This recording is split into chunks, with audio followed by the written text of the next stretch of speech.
Yo, what's up, guys? How's everyone doing today? Hopefully, everyone's well. We're, you know, everyone's still on holiday mode. This period between Christmas and New Year's, it's kind of just all blur for a lot of people, myself included. Clients are traveling. I'm traveling. People are off of work. Trying to keep a routine. I think that's the secret to staying on top of your goals, staying on top of your health, just staying on top of your plans is keeping a routine as good as you can, whether it's waking up at the same time every day, no matter what, going to bed at the same time, eating your meals at the same time. That sort of routine helps consistency. That being said, wherever you are in the world tapping in, I say welcome. I appreciate you. YouTube let me know yesterday that we just passed 10 million total views on my YouTube channel, which is just a number to me. It's pretty crazy. I remember just a few years ago, we were at 4,000 people. We just passed 27,000 subs. Guys, also, if you haven't joined our Johnny Says Boxing Discord, it's a VIP membership here on YouTube. You get access to the Discord. It's a couple bucks a month. It's pinned here in the comment section. Also, our Patreon. Join the Patreon. You get a bunch of perks. You get perks in the Patreon that you don't get on YouTube. So that is a bonus as well. That's also just a couple bucks a month. Whatever way you can support me. If it's just a thumb up for this video, or if you join our team, I say thank you. I do want to announce a couple changes, some updates coming in the new year. Launching next week, I'm going to be reintroducing MMA and UFC into my content. Now, if you guys are OGs on my channel since 2022, dating back to like 2017, I used to just have an MMA interview channel. I would do my podcast, the Vision Board podcast, back in 2014. I launched Ungoogleable, the Ungoogleable podcast in 2018, and I would just use my YouTube to put my interviews up there. So interviews, everyone from Stipe Miocic to Hoist Gracie, Matt Brown, Carlos Condit, a lot.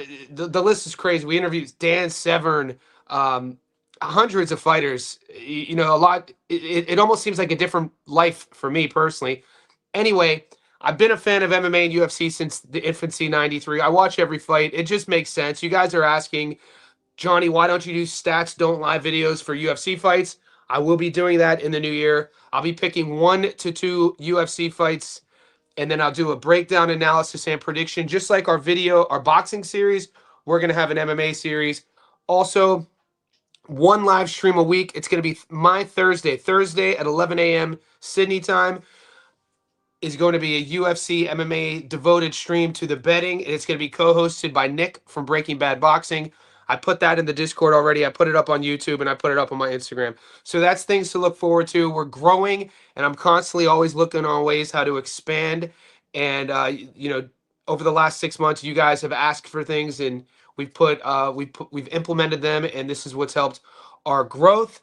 That being said, I think it's only fair we talk about what happened with AJ. Um, I woke up to this news. If you guys are unaware, Anthony Joshua was involved in a car crash in Nigeria, and he wasn't driving. I'll show you some footage. I talked about it already on my channel in terms of I uploaded a video, I uploaded a short. His strength and conditioning coach and his personal trainer were in the front seat of the car. One was driving, one was in the passenger. AJ was in the back seat with his son, and they're on a highway, and one of the tires explodes.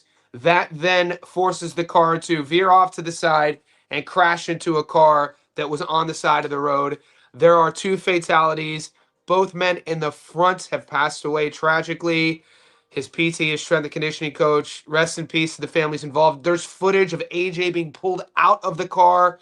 He looks like he's in pain. I'm not going to show you the footage of the other of his mates being pulled out because I'm not into stuff like that. I don't like gore. I don't like. I've never been one into shock content, so it's not my thing. I'm sure you guys, if you want, you can go find that on your own. I do want to highlight, though, use this as an opportunity to highlight the fact that how short life is. We'll get into boxing, we'll get into betting. We have fights tomorrow. We got the Ioka fight tomorrow. We got the Holly Holm and the Stephanie Hahn card, which we'll get into. But I got to talk about this. So I'm pulling up the Instagram of Anthony Joshua. You could see, if you guys are familiar with Instagram, when right there at the top, this is his story, right? You can see the red circle around the story. That highlights that this story was uploaded within 24 hours. This is just heartbreaking. So he uploads this, and this is his mate on the right side. This is one of the guys who were in the front seat, who was in the crash. This is his strength coach, healthy mindset, and this was 15 hours ago. And if you would have told both of these guys 15 hours that his life would be over, they won't believe you. You know, these guys are celebrating a huge victory for Anthony, a great moment for their whole team. The knockout win over Paul, great exposure.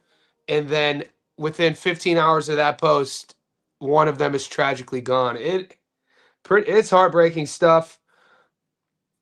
I'll pull up a little bit more. You know, this is kind of what I use for breaking news. You just go up to the Instagram. Yeah, Sin and Latif. Sin and Latif were his two mates who passed away. Right here. Really heartbreaking stuff here. Latif and Sina both were in the front seat, his mates. The one on the left was the one playing ping pong with him 15 hours ago. And, you know, you close your eyes, you go like this, and your life could be over. So I guess my point is, don't ever take for granted each day. You never know when it's going to be your last. I think it's still kind of a developing story. The facts are the facts.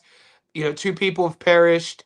The tire on the car that they were driving in exploded. They crashed into a parked car. Anthony Joshua's son was in the back seat.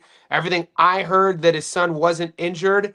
And then what I do want to show you is just the footage. I'm not going to show you the whole thing. I'm just going to show you footage of AJ being pulled out. He looks like he's in pain. So this is him in the car. Hopefully we don't see anybody else in that car. I haven't seen this specific footage before, but look at the town, the village, wherever they crashed. Everybody came to their rescue. The car is, surrounded by people. They're trying to get Anthony Joshua out of the car. You can see people everywhere. He's in the middle section. I guess there's 3 sections to that vehicle. I think it might have been a Mercedes-Benz SUV, and just in the front of him were his two mates. So really, you know. This is the one. This is the only footage I'm going to show you. Look, they're really they're really having to pull him out. He looks like he's in pain. It looks like probably a body injury, maybe ribs. And yeah, man, your heart goes out to everybody involved. Traumatic stuff for him, traumatic stuff for his son who was in the car with him, and obviously the families who lost loved ones. And everybody who witnessed this. Trauma is real. And I'm gonna end it right there. Yeah. I think the human, our eyes aren't supposed to see certain things in terms of I don't think, it's right to see trauma all the time. Let's pull up, and on that note, we're going to talk a little bit of boxing. 10 minutes in, I'm going to say what's up to everybody. I'm going to pull up the sports bet. We're going to talk about Ioka. I'm going to take your questions, and I'll keep it on as long as you want. I'm going to pull the odds up first to see if they shifted with the Ioka. Last I saw, the odds on the money line weren't anything good. If I'm not getting a method of victory, I'm not even going to bet on this fight. And as of yesterday, we weren't getting any options. We weren't getting any round betting. It was just literally a 107 and a 9-1.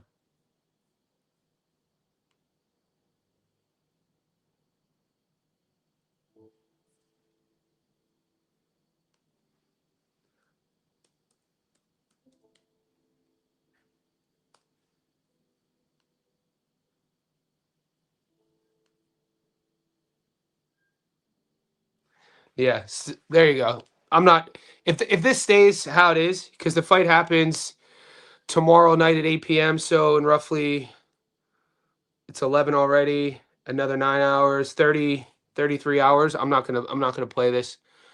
In order to even play this fight, you're gonna want to get method of victory, round betting, over and unders, etc. As of now, that's not too. I mean, why even bet that? $1.07. Mike from Melbourne. What's up, Johnny? Happy for him. I said, dude, Happy New Year, my friend. It's a new year, fresh time to start for you. And Gary to get on live and debate Holmes. Gary in the house. You guys are wild, man. We could debate. Subriel versus Dalton. Holmes versus Hahn. Yeah, you guys kind of know where I stand with those fights, right? I'll pull up Holmes versus Hahn. We spoke about it earlier in the week. As we get closer to Dalton and Matias, we could get into that. We could look at Holly and Stephanie Hahn right now.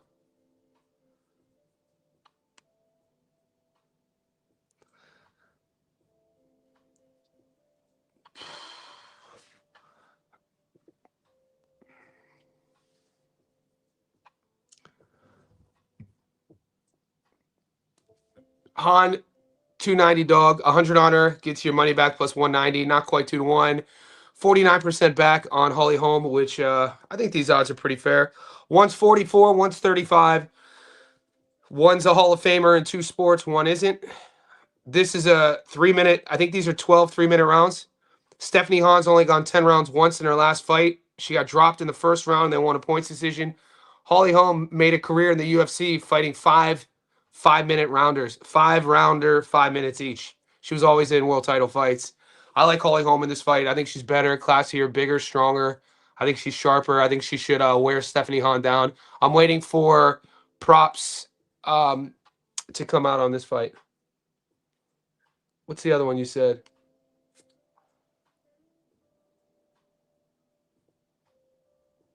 This is an interesting fight. Liam Paro versus Patty Donovan. This goes down in roughly 2.5 weeks. This is in Australia.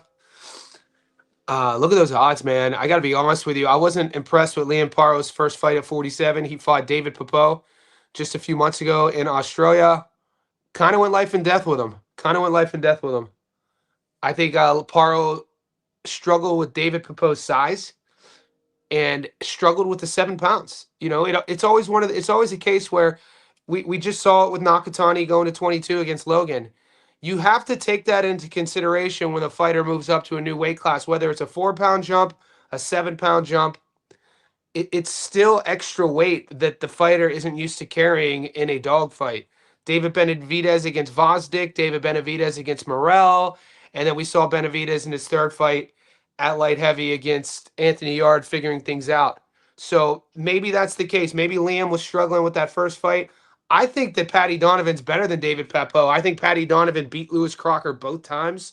Granted, Patty got dropped in the first round against Lewis. The last fight, he got dropped. The first knockdown was a pretty bad knockdown. He recovered pretty convincingly and then made the same exact mistake, came running in and got caught again. But I got to be honest, I gave that fight to Patty. The judges didn't agree. Lewis Crocker's a world champ. Donovan isn't.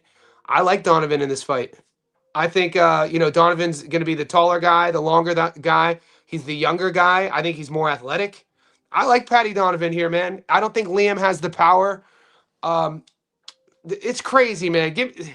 I'm still torn because whenever we're betting on fights, we have to take into consideration though the politics of each bet. I talked about this in the Discord.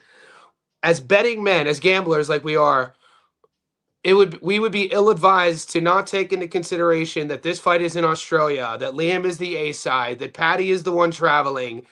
And so from a judging perspective, you got to think about that. And in a close 50-50 fight, I think it is a 50-50 fight. When we're, thinking about where we're putting our money, I could tell you I think Patty's going to win.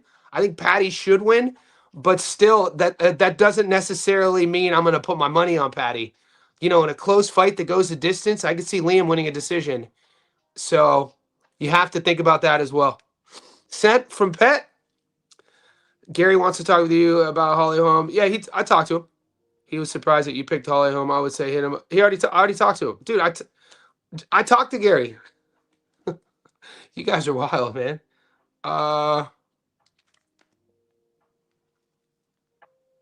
I talk to him all the time. I just haven't done a live stream with him. So part of that is, yeah, I'm really focused on my channel. I'm really focused on growing my brand, and a lot of some of those decisions that nothing personal with anyone. You know what I'm saying? Subriel by decision. I can see that. Matias not really a knockout puncher.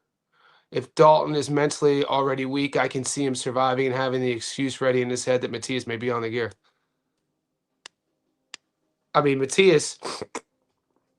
Matias isn't a one punch knockout guy, but he's definitely a volume sort of swarm. I mean, not 90 at one time he had 100% knockout to win ratio. You know what I mean? With his 94% knockout to win ratio. So he's a puncher. He's just not a one punch guy. He's very dense in his punches. Everything I've heard, he has big hands. He hits really hard. He doesn't sit down on everything. You know, he kind of volumes you, and then when he starts seeing you break, he pours it on you, and then he uses that volume for you to, 94% career knockout to win ratio at the highest level. I don't think Dalton Smith is on his level. I don't think Dalton Smith. I'm not sold on Dalton Smith, boys. What Dalton Smith performance are you sold on? The Jose Zepeda performance? Maybe. I live by the credence of what have you done for me lately? You guys know that. We should get t-shirts made. It's how I break down fights. It's how I, choose to bet my money on whatever fighter I'm betting on. You don't have to look too deep. You don't have to go too far. You guys could talk about, I heard some of you guys saw Petros and Yanin. Subriel fought a guy, Petros and Yanin, like 5-6 years ago, and he lost to him, and then he fought him again, and then he knocked him out. And then people want to use that as triangle theories. All you have, and then the close decision against Puello, the loss against Liam Paro. I mean, there is an argument that you could say that Subriel, has lost his last two fights, but even that being the case, when I look at Dalton Smith, I see a very basic guy with a very sort of, fundamentally sound skill set from the UK that looked very average against a Canadian journeyman in Matthew Germain.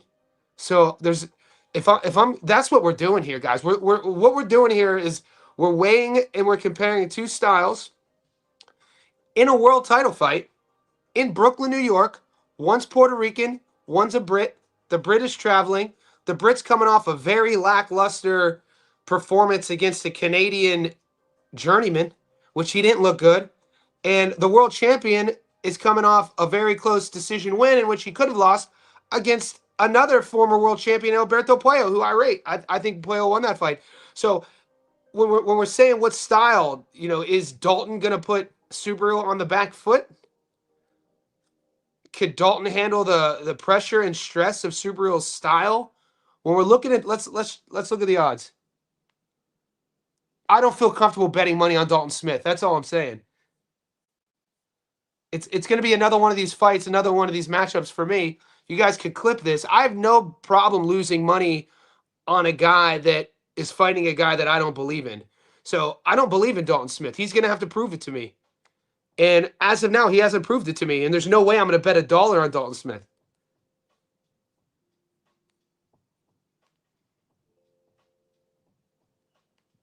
We'll pull up the odds.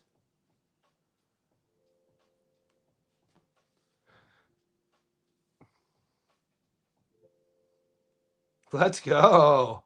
Yeah, juicy. Juicy odds, boy. I like it. I like it all around the board. January 11th, 2 weeks. We're getting close. We're getting down to the nitty-gritty. Boys, this is the calm before the storm, JSB insiders. The calm before the storm. We have Ioka tomorrow to carry us through. We'll kind of limp towards the weekend. And then we have the MVP card to kind of carry us to bed. And then when we wake up and we come out of this holiday slumber, we got next week to look forward to. And then January is going to be a banger. And then we're going to hit the ground running for 2026. It's going to be a big year for us. But there's nothing in Dalton Smith's tape that I see. I don't believe that he's a super athlete that everybody's saying he is. He looked very basic against Matthew Germain. I don't know, man. I like Subriel Matias' style. Let's pull up their resumes.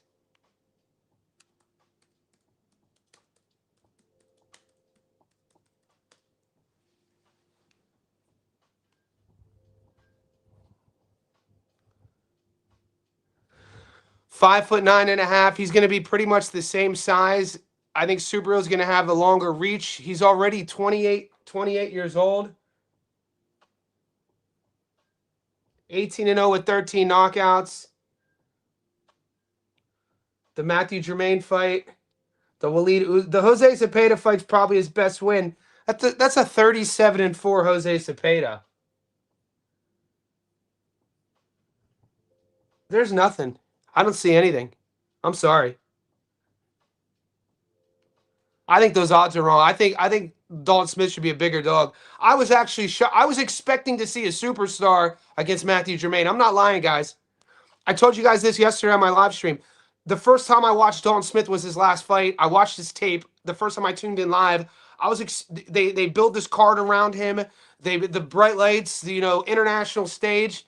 I was expecting to see a superstar. I was like, what is this? This is Dalton Smith. It was a letdown. I was let down unless maybe he just had an off night. I don't think that dude on his best night beats this dude though. I think Dalton Smith is going to have a super career night to beat this guy.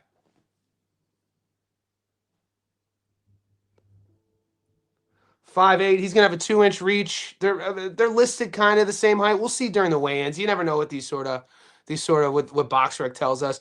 We just saw a girl on BoxRec who was listed at 5 feet tall against Sky Nicholson, and she was taller than Sky.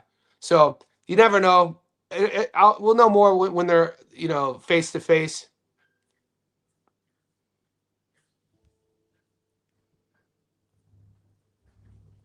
Dude, the beatdown he put on Goiás. We just dude, watch, dude. He beat the brakes out of Gab Goiás the fight before Puello. So calendar year.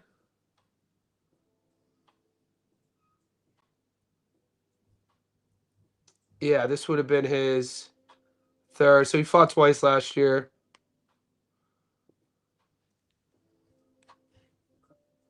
I think Dalton fought twice too. He hasn't fought since April. Dalton hasn't been the most active. Yeah, I'm not sold on this guy, mate. Let's see what the boys are saying. MMA content next year, great. Appreciate, yeah, boys. It's gonna be fun. Matias improving after play was all wrong for Dalton, even pre-Paro Matias. Do you see Subaru stop him? Mike, right now at $1.79, I'm happy with the odds.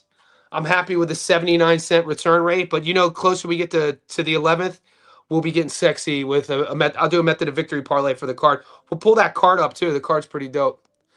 TBS Sports YouTube. Dalton is too patient for me. Yeah, but do you remember he was sold to us as this hyper athletic, aggressive puncher? This is how he was. This is how they market him. Like aggressive, good, and they try to say he's a great counter boxer. I didn't see that against Germain. And Germain used pressure to put him on his back foot. What do you think Subaru Matias is going to do?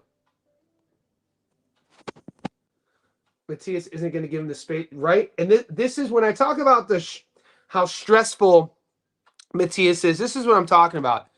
I mean, there's styles that are stressful. There's punchers. There's specific skills that a guy brings into the ring. If you're facing a big puncher, that in the back of your head could be stressful. If you're facing a guy with a great hook, knowing all fight camp you drilled circling away from that hook, that could be stressful. With Subaru Matias, that constant pressure paced style, his thudding punches, the whole thing is stressful. I think it's a jump up. I mean, I think this is too big of a jump for Dalton Smith. I have no problem being wrong. I have no problem with Dalton Smith on the 11th stepping up to the plate, looking amazing, and then me saying, dude, I was wrong. He stepped up. I just don't see that happening. And this is why we call it gambling. This is the game within the game. We watch the tape. We watch their careers. We know the sport. We train. We fight. And then the game within the game is once you come to terms with all that, the gamble is you take the risk on what you see versus expectation. I don't see Dalton Smith fighting up to the world level. That's what you guys taking Dalton Smith are expecting. You're expecting this kid from the UK with 18 pro fights to travel to Brooklyn, New York, Statue of Liberty, America, over the pond, and fight at the world level against Subaru. I just don't see it. I think it's too much. We'll see. I have no problem debating anyone on that too. What you got Subaru by so far? I like Matias to stop Dalton, especially if he realizes he can't afford to go the distance looking at the Petros. What are you talking about, dude? He knocked Petros and Yanin out. We got to stop. We got to start doing revisionist history. He stopped Petros and Yanin. First time fighting out of Europe, looked bad in his past fight against a journeyman. Fought once. Pet, this is what I'm talking about, man. Why? Who in our hood? Who in our hood is picking some of the boys picking Dalton? Because that's what I'm trying to. Guys, there's 27 on the chat. Put your hand up if you're picking Dalton Smith. And the one thing you'll know on my channel is we could debate. I'm not gonna, we're not gonna clown each other. I just want to know where you're coming from. Maybe you could change my mind. But put your hand up. Say you want to come on. I'm gonna put the link in our Discord. Are any of you guys betting on Dalton Smith?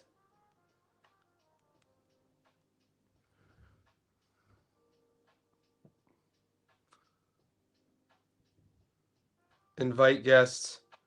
All right, boys. I'm gonna put this in our Discord real quick. Live now.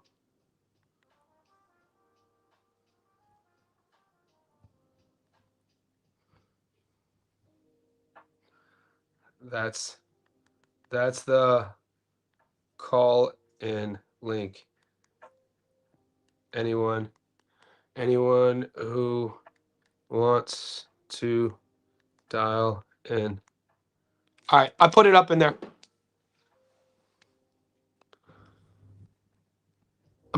My bad. What did Pat say?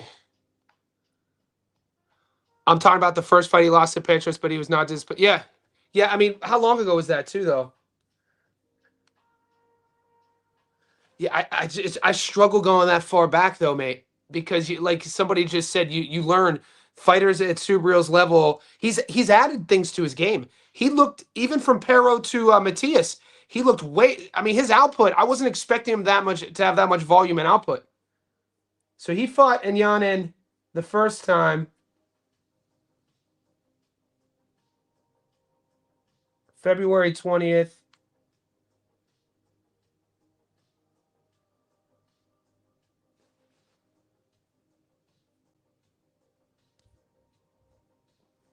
What year was that? That was a 10-rounder.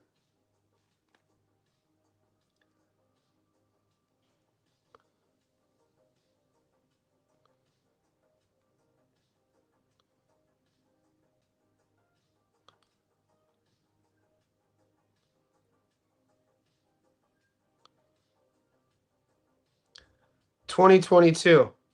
That feels like it was 49 years ago. It was going on 4 years ago. Anyanin drop shocks Matias on the Wilder card. 2020. So almost 6 years ago. So he got dropped in the, what round did Subriel get dropped in? But then, he came back and stopped him. This is why I like the mobile version of BoxRec. I always talk about it. The mobile version of BoxRec, when you go under bouts, you see what date it was on. It's just much easier to navigate than the PC version, in my opinion. So he fought Petros the first time, lost to UD 2020. Matias got dropped in the 7th. Fights him the second time 2 years later and stopped him in the 9th. Dropped him in the 9th and stopped him in the 9th in a fight in which he was up wide on the cards. So if anything, that's a great fight to use as adjustments that Matias, because I think more often than not, guys who have a high knockout to win ratio, the average fan will create a narrative that he's just a puncher or he's just a finisher and kind of dismisses the fact that they might have other elements. I think Subriel has a higher fight IQ than people give him credit for. I think Subriel's feet are better than people give him credit for. I think he has better timing. Dude, his timing nobody talks about. Everybody talks about the knockout to win ratio. Good timing. Some people pick Dalton Smith. They said he is little. He is little Liam Paro. Wow. I think Liam Paro is more athletic than Dalton Smith. I like Liam Paro's backhand. I don't know, man. Would you pick Liam Paro to beat Subriel if they fought again? That was a close fight. Let's see what the judges' scorecards were. Paro versus Subriel. One judge had it 116 to 111 to 116, and then 115 to 112 twice. Paro was deducted 1 point for holding in round 7. Liam Paro fought magnificently that fight too. He fought really well. He was getting touched a lot.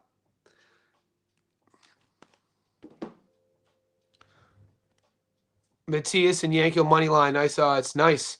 That's that. That I like that play. I think I have that on my long parlay I put in the Discord. I'll pull that up in a second.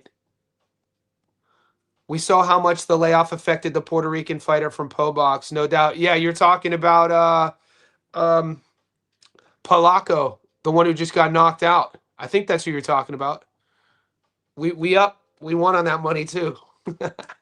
Who told you to take? Who told you to take my boy Will Harrison? I told you. I told you. All you guys want to talk about though is punk ass Callum Simpson. Well, dude's got no love, man. Where's all the love at? Robot, no doubt it'll affect Dalton. Hard thing is nobody can really replicate Matisse' style, let alone. And that's the thing, Pet. It's the power that is. How do we call it? You know, it's almost sneaky power. It sneaks up on you. It's that power where I don't know if you got. I don't know if you box, but I have sparring. For instance, I have sparring in 4 hours and 15 minutes. I'm gonna spar at 4 p.m. my time. It's 11:45 now. The dude I'm gonna spar with, he's 15 years younger than me. Now, what he has on his side is youth. But what I have on my side is experience. Now, granted, we're not trying to knock each other out. I also have better cardio than he has, but he can punch a bit. You know, he has power. He has good enough power to where I'm not gonna like stay in front of him and play the counterboxing game too much too soon because you know he could punch a little bit. This Super Matias has what I call sneaky power. He's the guy that you could stand in front of early and you could take a shot, you take a clean one, and you might tell yourself, you know what, that shit, he can't, that ain't doing nothing to me. His power isn't that good. And then you might get this false sense of security where you're staying around him a little bit too much. And then before you know it, it's the fourth, fifth round, and all of those punches are starting to add up, and your feet are starting to degrade a bit, and your cognition, you know, the ability to make proper decisions in a firefight. Now it's a seventh round, and now he's touching you up a bit more, and his volume's increasing, and you're slowing down, and that's where it gets freaking dangerous. This is, you know, this is where, you know, R.I.P. to Dadashev. This is where it gets dangerous because Matias is that dude who will lull you into a false sense of security with his punch style. And then before you know it, mid to late rounds, you're down on the cards, you're getting hit a lot. He starts sitting on things. His volume is increasing. Yours is decreasing. Your feet has slowed down. His hasn't. This is where it gets dangerous.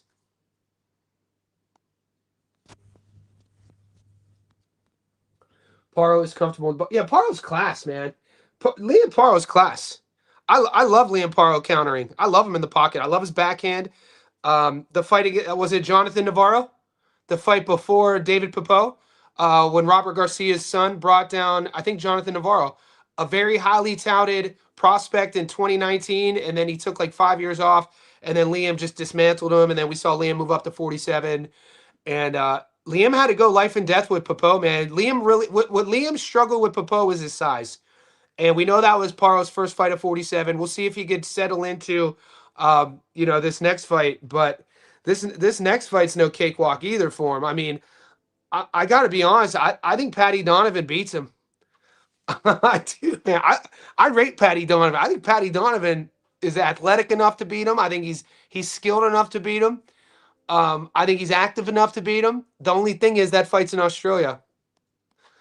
Paro been looking great ever since, other than the Hitchens fight and a tough scrap with Popo. He's skilled, super skilled as hell, super skilled as hell. But I mean, he hasn't been looking great. I'll argue on you on this because what do we talk about, MMA boxing addicts? What do we talk about? What have you done for me lately? Liam's last fight, I thought there's an argument to say he lost that fight.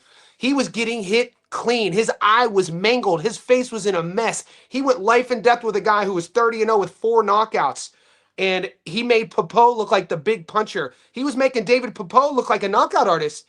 And Liam Paro had to grit through. We know he has heart. We know he's tough. We know he's skilled. We know he's talented. But some guys frame, you know, he just might be an in-betweener. That 140 to 147 jump might be too much for him. We'll see. And Patty Donovan is a guy who fits perfectly at 47. Going to be a little bit taller than Paro, a little bit longer than Paro, bigger dude than Paro, just as athletic. That's a fun fight, man. What we always talk about, though, you got to, before we put our money, you got to take into consideration the politics of the betting. This fight is in Australia. I'm going back and forth on Subaru late stoppage on points. Guy, but 179, I mean, I agree with you. I agree with you. But it just depends on if you don't want to get too greedy, big dog. The points are fine, man. 79% return is fine.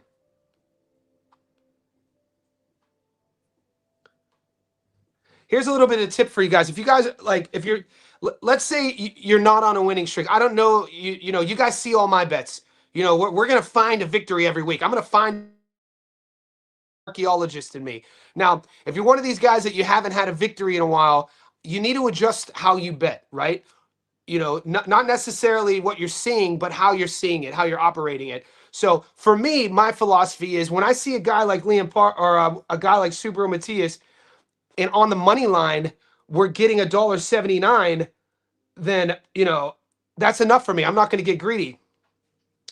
Because if you're struggling to put wins together and it's because you're picking the right guy, but you're picking the wrong method of victory, you know, sometimes it's okay to sacrifice or leave a couple dollars on the table for the sake of getting that dub. It's all about momentum. Life, in anything in life, is consistency and momentum. So when I'm looking at these odds,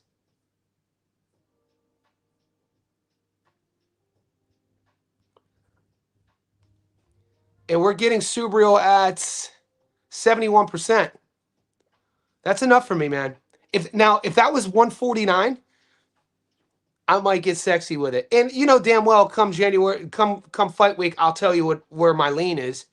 Come fight week, I'll say what I like, decision or stoppage. Grant, this fight is in the States, so the last thing we don't have to worry about is that bullshit early stoppage by the UK refs. And Dalton Smith is a young, well, he's 28. He's a proud undefeated Brit. He's going to be tough. He's going to be tough, but we know what toughness does against Subriel Matias. He's not going to run from him either. This isn't going to be Subriel Matias versus Alberto Puello. Things are going to, dude, this fight should be exciting, you guys. This fight should excite you because things are going to be found out. We're going to find out if Dalton Smith is that guy that they marketed him, that was marketed to us. We know who Matias is. So these guys who are taking Dalton Smith, they expect Dalton Smith to be the guy to fight on the front foot and beat the Matias that we know, because Matias struggles with, you know, guys who are going to use the entire ring. Movers. Dalton Smith, is he capable of moving the entire fight? Is that the fight he's going to choose to beat Subriel Matias with in Brooklyn? I don't think so. I think Dalton's game plan is he's gonna try to apply pressure too. He's gonna try to fight fire with fire. We're going to see. So if that's the case, if we see fire versus fire, I could see Subriel stopping him. When it gets to the later rounds, I'd rather have my money on Matias. I don't even think you can find sparring partner. Great point, kid. Great point. And this is why, you know what? Shout out to our Discord. This is why the Discord slaps. Because in our Discord, we have live betting pioneers. We have, you know, during any sort of fight, we'll have like 100 people in there, and then some of the boys be like, all right, the live betting odds will be here. And so I'll show you what I mean. Live betting. This would be a good fight to live bet.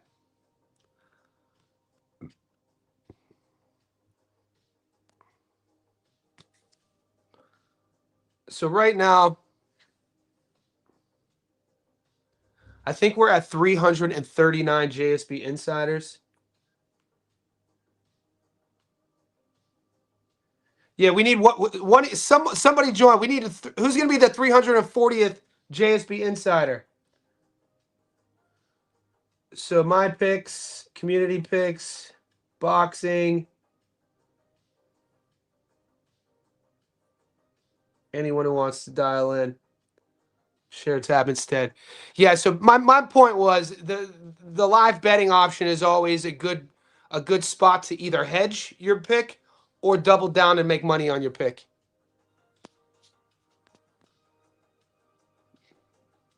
The Matias fight is in the UK. No, it's not. It's in Brooklyn.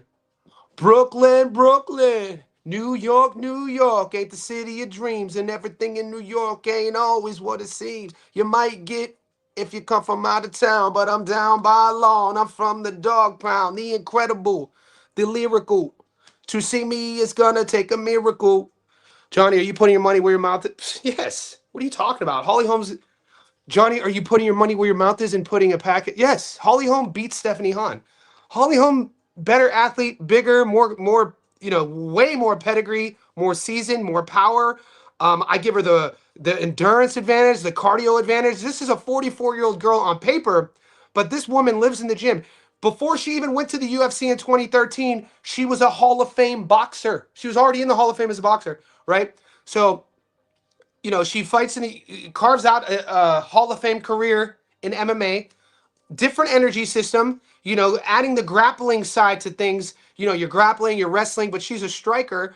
And, she retires from MMA, having been a world champion before. I was at the fight when she head kicked Ronda Rousey in Melbourne, Australia, UFC 293, 2015, November. I was at that fight. And now she's boxing again. We saw her comeback fight. She looked great.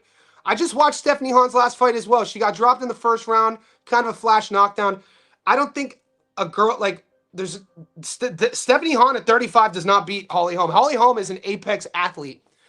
She's never. The reason why I reference this has nothing to do. This is not supposed to be a misogynistic comment. What I'm about to say here, but Holly Holm put her entire. She spoke about this. Never, never had kids, never had children. Literally married to the game. She's been at Greg Jackson's gym, Jackson Wing, down in Albuquerque, New Mexico, since she was a teenager. So this is a woman who grew up in the gym, that lives in the gym, that always stays in shape. 44 years old, yes. Has a six-pack, yes. Cardio through the roof. This is a 12-rounder, 3-minute rounds. I think she drowned Stephanie Hahn. I could see Hahn getting stopped late. So I love this pick. I'm definitely putting my money where my mouth is. I love Holly Holm in this fight. I think she's a level above Stephanie Hahn.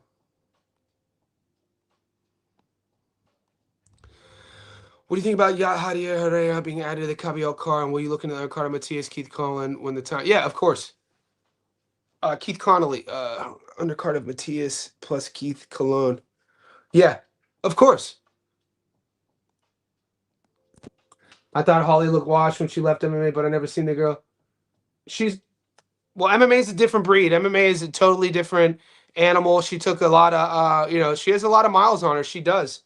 But did you watch her last fight? She looked good in her last fight. Some of the boys on our channel picked her to lose. She looked good. The girl Holly boxed last looked bad. Yeah, so did the girl that Stephanie Hahn boxed. Stephanie Hahn boxed the mom too, and Stephanie Hahn looked bad. But I'm not trying to talk you out of your bet.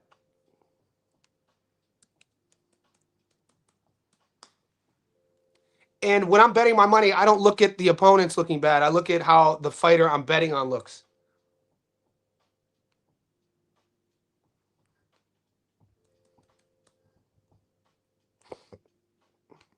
Let's have a look, boys. I love how you guys are trying to sell each other on your picks. I get it. It's all good. You guys you guys are trying to believe in your own picks. That's fine. You're not going to make me change my mind. Holly Holm dog walk Stephanie Hahn. And we'll come afterwards and I'll tell you that I told you so. But I know that you guys are siding with Hahn and you have to try to find reasons to believe in that. But Stephanie Hahn does not beat Holly Holm. This is a multiple combat sport Hall of Famer. She's a year older than me. I mean, I'll be 44 in April. She is 44. I still have a six-pack. I'm not a professional fighter, though. This is a professional fighter. Her resume speaks for itself. What she's done in the sport, she's a savage. Her strength and conditioning, her training, her cardio, her endurance, all through the roof. Her power, her backhand, her movement. I think this is easy money.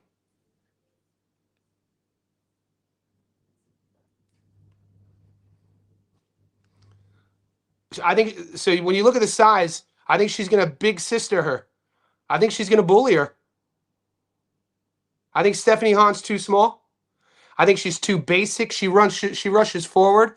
Yeah, I think Holmes going to bully her 100%. Holmes' body work, her backhand. I could see Hahn getting stopped late. I could see Hahn fading. These are 3-minute rounds, which she doesn't have experience in. Holly Holm carved out an MMA career doing 5-minute rounds. Most of all of her fights after she knocked out Rousey were 5-minute main events. 5-minute main events. So, you know, it's really apples and oranges. They're the only parallels. They're both combat sports. You get punched in both of them. This is a different sport. I think the cardio is going to be way easier for Holly to hold up, and she was known for being a cardio beast. Holly Holm's a beast, man. Who's the better boxer? Holly Holm. Holly's in the Hall of Fame. Holly is a boxing Hall of Famer. It's crazy that I heard you guys talking. I heard some of you boys were messaging me yesterday. You guys were like, but Holly hasn't fought in 13 years. I go, stop listening to BoxRec. You guys sound like casuals. Just because her BoxRec says she hasn't boxed in 13 years, do you not realize that she's a UFC Hall of Famer? Former world champion? Do you guys not know that Holly Holm is a boxing Hall of Famer? She's in the Hall of Fame as a boxer. So who's the better boxer? The Hall of Famer, Holly Holm. She's a G.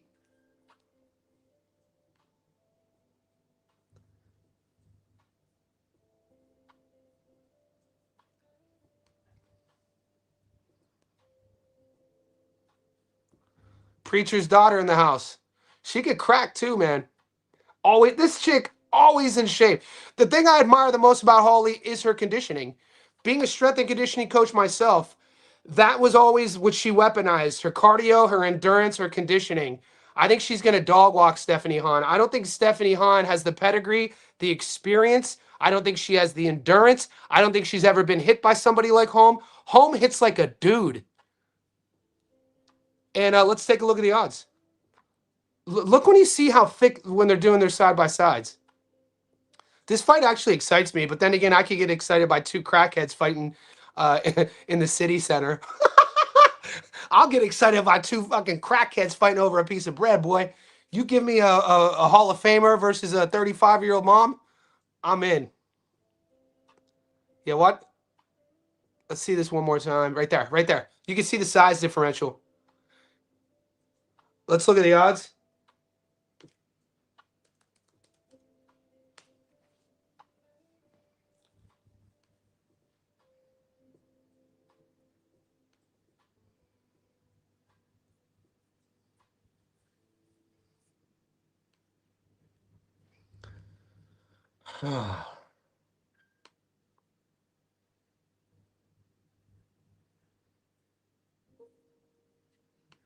Yeah, I mean, the odds are this for a reason.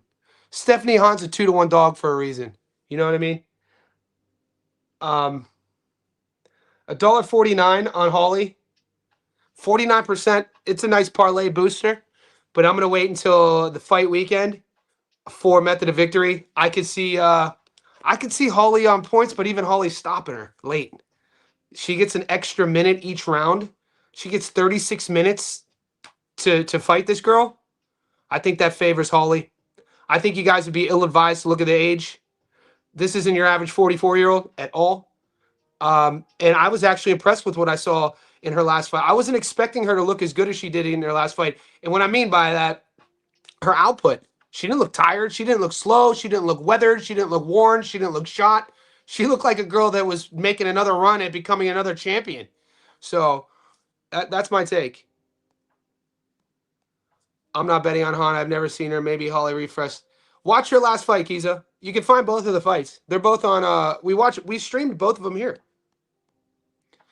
I think Holly being a southpaw will give. It's going to be Holly's backhand and her movement, and Hahn's recklessness entering the pocket. Hahn's footwork is very basic.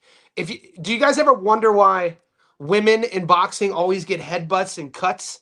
The reason why we see so many head clashes and eyes swollen and cuts, because these women, they're not, they're not lifelong boxers. They're not seasoned. Women's boxing has only been in the mainstream for a little while now. So these ladies are just coming forward like this, right? And this is what Hahn does. You do that against Holly. Holly has good feet. She has good angles. She can move you. She's going to counter with that backhand. Use that jab, step off. Use that jab, body. Wait till you, dude. Holly Holm could. Young Cats is crazy. Holly Holm could fight, boy. GK. I understand your points. Holly seems slower to me and doesn't have as much on her punches. Rare for a girl to put so much aggression behind her punches like Hahn. There you go. GK with his money on Hahn. Good luck, my dog. I like it. This This is not an echo chamber. My job is not to convince you guys, by the way. I'm not trying to talk GK out of his bet because I know he knows what he's doing. I'm not trying to talk Magic Kush out of his bet. I'm not trying to talk Kiza out of his bet. I'm not trying to talk any of you guys out of your bet. I'm only answering your questions as authentic as I possibly can. Have you seen the MVP card? There's like 100 fights on there. I imagine there is. I'll pull it up for you real quick. There's a lot of fights on there, big dog.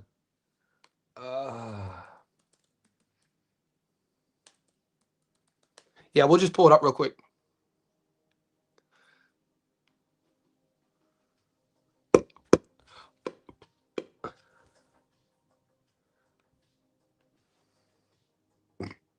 Damn. All right.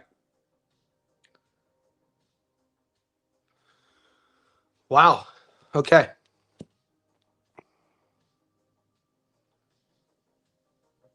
Okay. So we already here are the fights we already have on our books. We have Yankee versus Boom, Jonathan Gonzalez. We have Han versus Holm, which are on our books already. Serrano versus Tellez will definitely be on our books. Henry LeBron versus Tapia. Jean-Paul Rivera Pizarro versus Alfredo Cruz. Ebony Bridges. She just had a kid. I'm pretty sure she had a kid with who's the Brit? Kell Brook. Shout out to Ebony Bridges. Ozzy lives in the UK. Shout out to Kell Brook. She's fighting Alexis Araiza Moniz. Maybe we could get odds on that. Crystal Rosado Ortiz versus Tanya Walters. Abner Cotto versus Edwin Rodriguez. Alexis Chaparro versus Augusta Salazar. Chris Echevarria versus Gabriel Cruz. So many fights on this card. Yandiel Loreno. John, you know Bet365 is going to have all these. And we're going to be sweating. We're going to be like, shit. You guys are going to be asking me about Justin Hill versus Caleb Pagan. And I'm going to be like, boys, what are we doing? I'm going to be like, boys, what are we doing? That's why one of the realest first card of the new year. Let's go. We got it. We got to keep it like that, GK. Also, man, it's first card of the new year. I like being proved wrong. You know what I mean? If we can't stand on our beliefs, whether they're talking about who's going to win a boxing fight or whatever you believe in, wherever you are in the world, however you live your life, whoever you live that life with, I think it's very important for us individually, especially as men, to believe in something. You know what I'm saying? And if you could believe in one thing, you could, especially your ethics or however you operate. This is how I operate.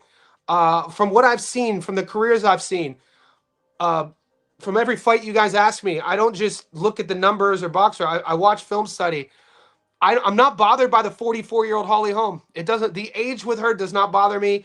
She, you will find one of the craziest knockouts in boxing history, though, and she was on the wrong side of that. I should mention it was fucking brutal, guys. Somebody should go to prison for this. This was in, I think, 2008. I put up a video on my YouTube, and then I got a copyright strike 2 years ago talking about this fight. But watch this shit. The referee should go to prison for letting Holly Holm get done like this.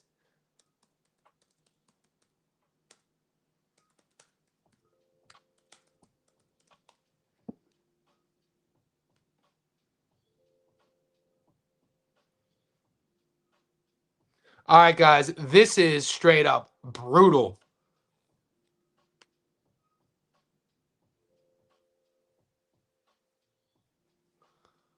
Watch this. She's already out. She's out. She's out. She's out. Watch this, though. She's out. The fight should be over. Oh, my God. Oh, my God. Dude, what are we doing? This might have been 2008, I think. She's already out on her feet. The ref is like, fuck it. If we don't, I guess she just gonna die.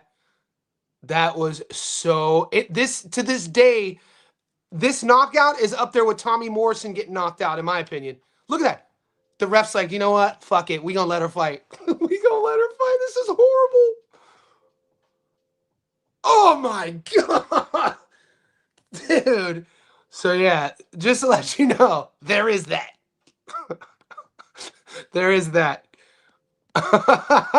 Abner Figueroa, Cotto, Edwin Marquez will be going the distance 7-0, dude. Dude, we gotta so sent from Pet. Post that in our Discord, or at least remind me, because it's only Tuesday. We got, dude, it's only Tuesday, and we're, an hour into this live stream. There's 25 of you on here. I thank all of you guys. Make sure you like this video. We got the Ioka fight tomorrow. I don't know if you guys are getting odds for that fight. Straight facts. That's when I started really making money, when I could watch your videos and say, nah, nice, man. That's what it's all about. Yeah, you know what you're talking about. That's why. You know what I'm saying? Like, the more energy you put into something, especially like sober energy, intent. There's a philosophical teaching called intention versus attention. The average person lives their life paying attention to the world around them.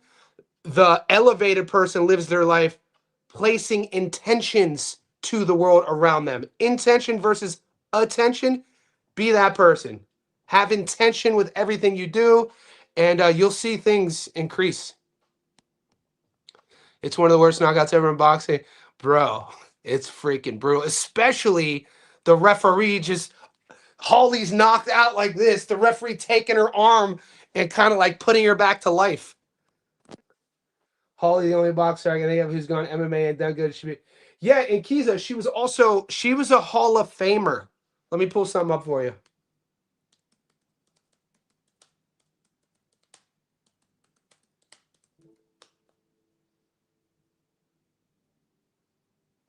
Check this out.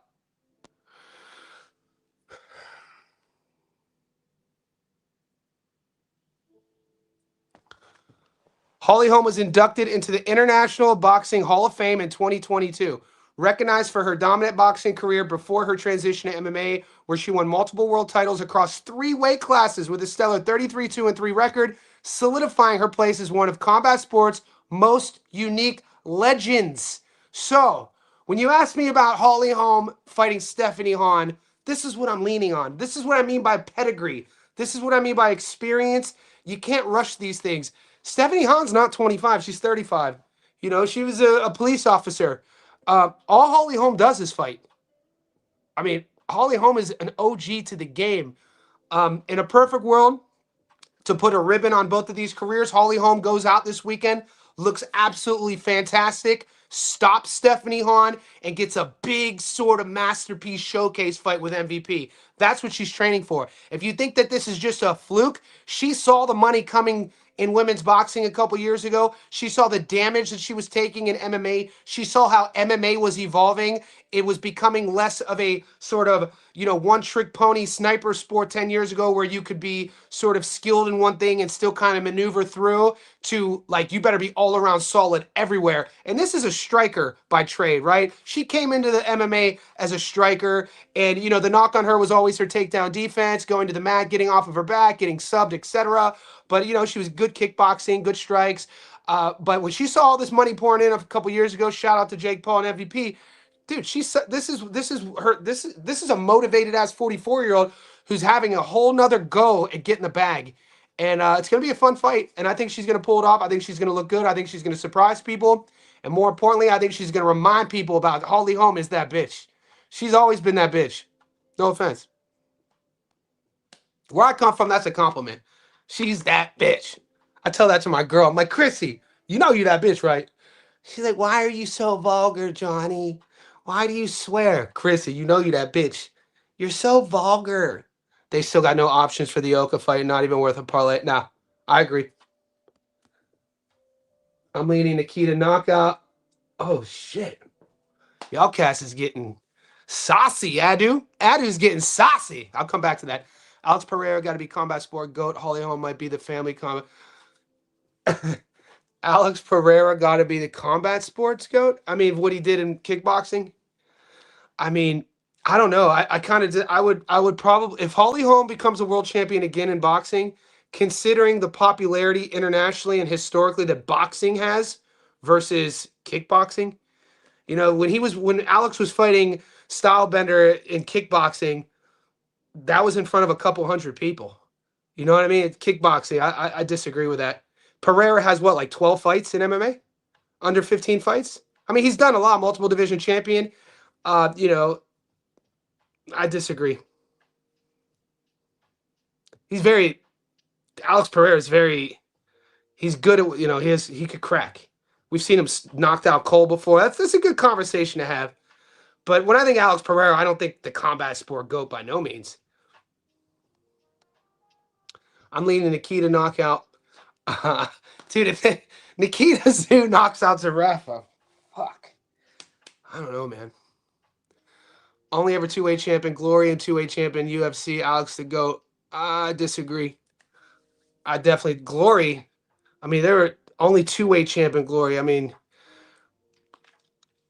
Rico was a dog in Glory. You guys must be forgetting about fucking the Doctor in Glory. I think one of the greatest Glory fighters of all time, it was not Alex Pereira. It's fucking the Armenian Italian kid. They call him the Doctor. Hands down, dude.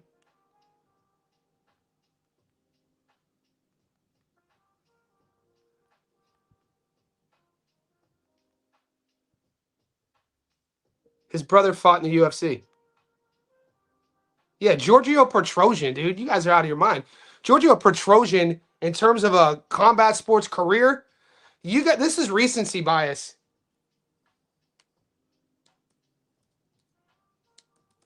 You guys must not know about the Doctor, boy. It's her shit.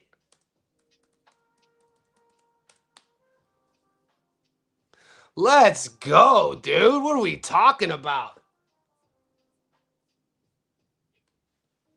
Let me educate y'all real quick about Giorgio Petrosian.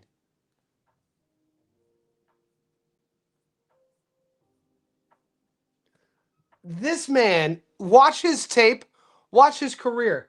Not a perfect record, but this motherfucker, bro, there's no way you would pick Alex Pereira over Giorgio Petrosian as legacy, in terms of legacy.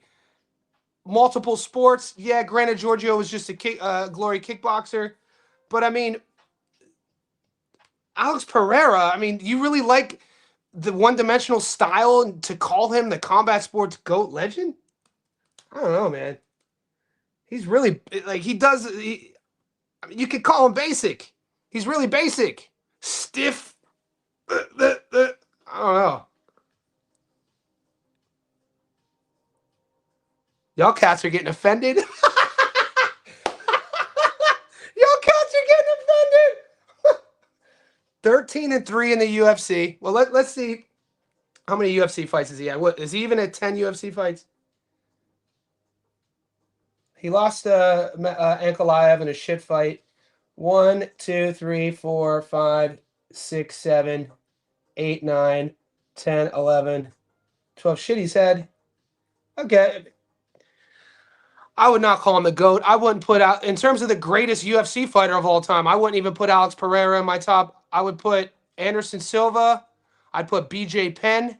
I'd put George St. Pierre above Alex Pereira. And that's just in the UFC. So if Alex Pereira is not and I'd put Mighty Mouse Demetrius Johnson above him. So in my Mount Rushmore of UFC GOATs, how could you be a combat sports GOAT if you're not the UFC GOAT?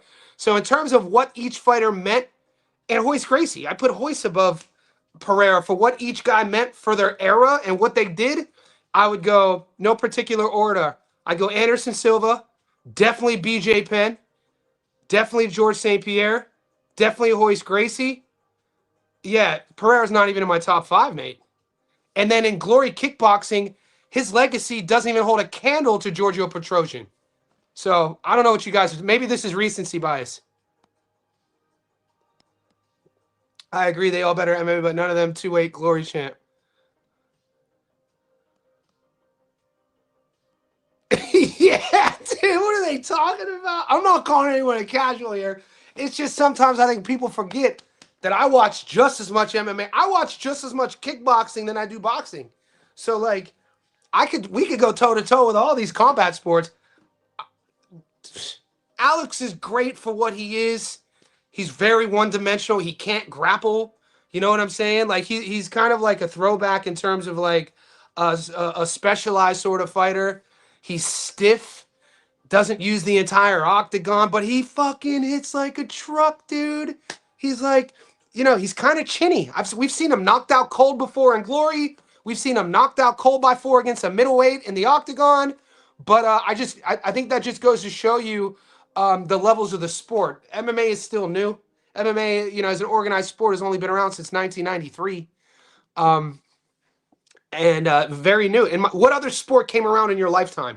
You know what I'm saying? I was born in 82, 93, I was 11. I remember watching UFC 1, the tournament out of Colorado. So, with that being said, not a big sample size to choose from for all-time greats. A couple decades.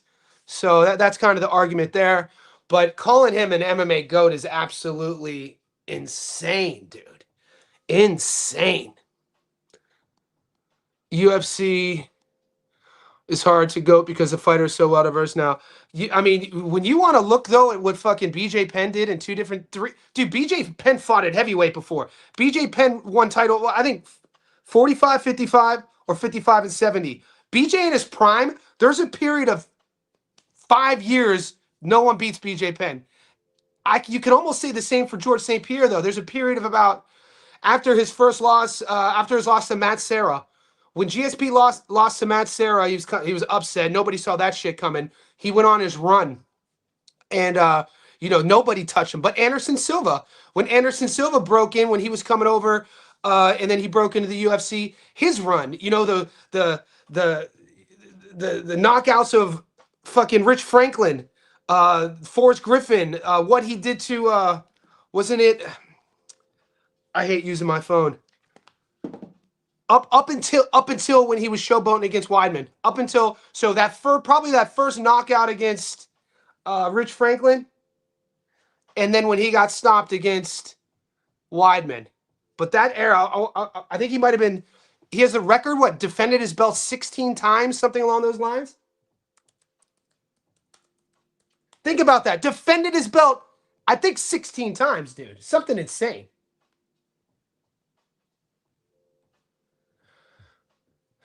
So,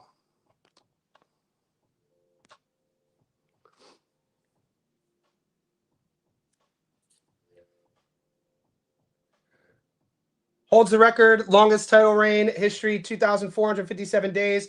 From 2006 to 2013, 7 years. And look at this. I got a memory on me. Included a UFC record, 16 consecutive victories in that span. This is the GOAT. Spider Silva. Spider Silva's the GOAT, dude. I don't give a shit what anybody says. How he was operating, what he was doing, the risks he was taking in a blood sport changed the entire game. This dude is not only a pioneer and innovator, but this dude is one of the greatest strikers combat sports has ever seen. Also, are we going to talk about he's down every second of the fight against Chael and he pulls a fucking submission with like a minute left? The dude, that shit was insane, dude.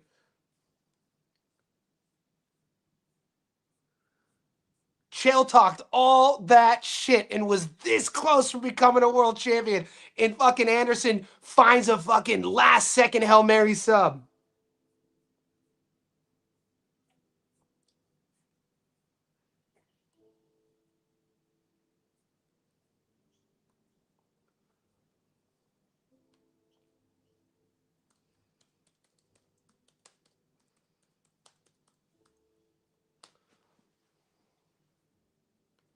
(2006), 7 years, 2,400 days, 16 straight title defenses. What do we talk now in the UFC? If you defend your title, people are like, "Well, you're not a champion unless you defend your belt." It's like, bitch, you're not Anderson Silva unless you defend it 16 times.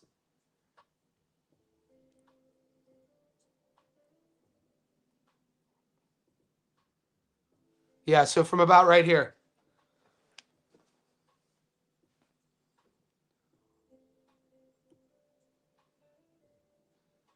Stephan Bonnar knockout. Chael Sonnen.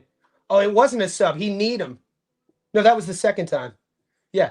Chael Sonnen knees, punches. Okami strikes. Vitor Belfort head kick.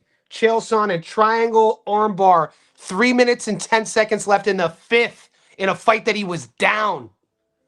Damian Maia, UD. People sleep on Damian Maia too. Damian Maia was a fucking nightmare. The best jiu-jitsu. When People always forget who had the best jiu-jitsu in MMA history. Fucking Damian Maia. Forrest Griffin, knockout. Talis Latis, decision. Patrick Cote, knee injury. Cote was a dog, too. People forget how good Patrick Cote was. James Irvin, punches. Hendo, dude, one of, in my opinion, the most underrated UFC fighter of all time is Dan Henderson. Look at Dan Henderson's legacy, dude. Look who Dan Henderson beat. Dan Henderson was a guy who came from the early days of the UFC. Pride UFC. Fought everybody. The H-bomb, dude. Literally, when he knocked out Bisping the first time, he took the silhouette of the knockout and made it his branding logo. So when Henderson would sell his gear, his clothes, his t-shirts, the Dan Henderson logo is a silhouette of fucking Bisping getting starched. Talk about it. Who's a colder motherfucker than Hendo? Rich Franklin, knee the first time. Nate the Great Marquardt, punches. Travis Lutter. So here's another guy I got to teach you guys about, Travis Lutter. Travis Lutter is one of the, in my top 5 jiu-jitsu guys in UFC history. Nobody's ever heard of him. Fought for 1 world title, killed himself to make 185. You could find the weigh-in footage when Lutter weighed in against Anderson. He was so massive, they had to literally carry him to the scale, and he was a fraction of himself fighting Anderson Silva. Travis Lutter is the guy who taught Kevin Holland his jiu-jitsu. So he's a coach out of Texas. Travis Lutter, dog, dude. Rich Franklin, Chris Lieben. Yeah, so when we're talking about GOATs, man, I don't even have Pereira in my conversation. Sorry.